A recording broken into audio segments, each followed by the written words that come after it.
আল্লাহ কোরআনে বলেন ওয়াকুল লিল মুমিনিনা ইয়াগুদ্দু মিন আবসারিহিম ওয়া ইয়াহফাযু ফুরুজাহুম ওয়াকুল লিল মুমিনাতি ইয়াগুদ্দু মিন আবসারিহিন্না ওয়া ইয়াহফাযনা ফুরুজাহুম।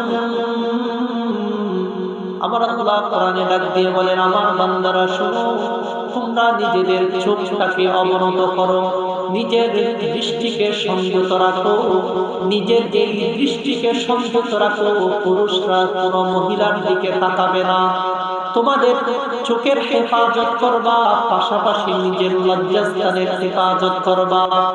আবার মহিলাদেরকে আল্লাহ ডাক দিয়ে বলেন ওয়াকুল লিল মুমিনাতি ইয়াগুদ্দুনা মিন আবসারিহিন্না ওয়া ইয়াহফাযনা ফুরুজাহুন্না।